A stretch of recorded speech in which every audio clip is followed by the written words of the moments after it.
You know, I'll indulge you this. I just discovered what OnlyFans was about 3 weeks ago when it was brought up in a discussion in my office. What do you think? And I was oblivious to the whole concept. You just can't tell the truth. I think this race in New York's third is super important. And I wasn't actually excited about them expelling George Santos. And I can explain that if I need to. I'm going to guess it's because you wanted him there the way you wanted you want March there. Yeah, exactly. Well, he's the best Republican that there was. Like, yes, Republicans better than Marge. Yeah, well, I mean, Republicans normally they pick out 3 or 4 lies and they tell those lies over and over and over and over and over and over. But George Santos, I like all the lies. I want to tell them all. Like he's like every single Republican lie. I want to tell that lie. No, look, he pioneered new territory. I mean, these guys forever, it had already been done where somebody had used their campaign account. Was it David Vitter, one of them, for a prostitute? But nobody had ever used it for OnlyFans and Botox before. Like that was pioneering new ground. I got to give the guy credit. I mean, he's paving the way for Republicans in the new generation, right? Well, I mean, and that's kind of the point is as soon as they found out that George Santos was a liar, everyone wanted him out of Congress. I'm like, shut the up. No, we want to hold him up as the model Republican here. This is what we want this guy to be the model Republican. This is who the Republicans want. This is who they want in their offices. Yeah. So here's what the point I want to drive home about New York's third and about this race. And the reason why it is so important that district does feel like the rest of America. It may not look like it. It may not sound like it, like you said, but it feels like the rest of America, right? Politically, and the makeup, right? That's how it seems. Most of them are actually liberal, but they actually think they lean right? And a lot of them believed into the MAGA bullshit for a long time, but they're sick of the MAGA bullshit. And we're never going to sell all this stuff unless we can find a big enough group of suckers to trick into taking it off our hands.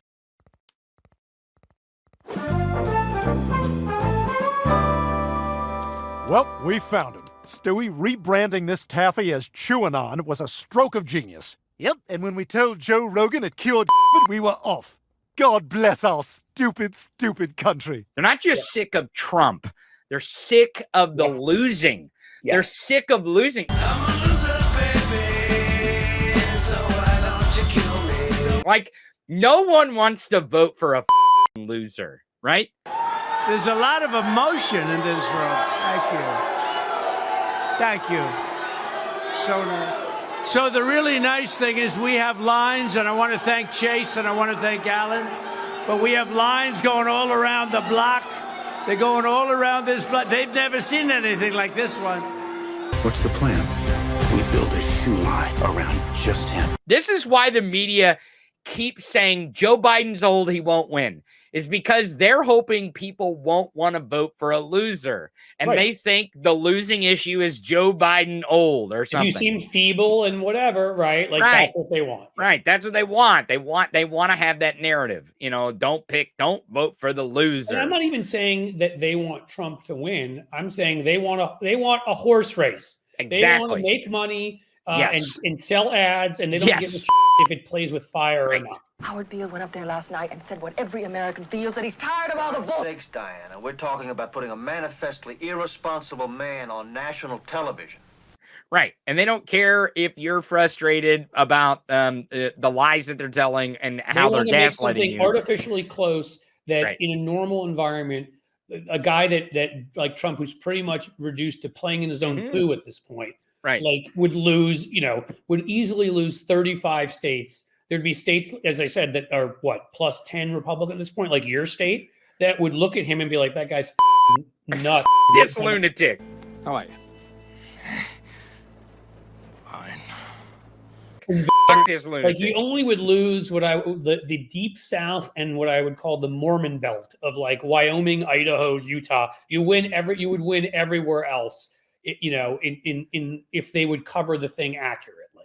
So let's get back to them covering accurately in New York's third, because all the polls were wrong. Of course, they were wrong because they trumped them up, and I'm using that word intentionally. They trumped them up to make it look like a horse race because they didn't really care who won in New York's third. They just wanted you to pay attention so you could sell. They could sell ads, you ads, baby. Bring in those sell bucks. you ads. Now, all of us knew that there was no way a Republican was going to win in that district in this moment in time. Not in this moment. Other moments they could. Right, not exactly. And the reason why is because they're fucking sick of MAGA. They're tired of losing. They're tired of losing. I'm a loser, baby, so why don't you kill me? They weren't mad that George Santos lied to them. They weren't.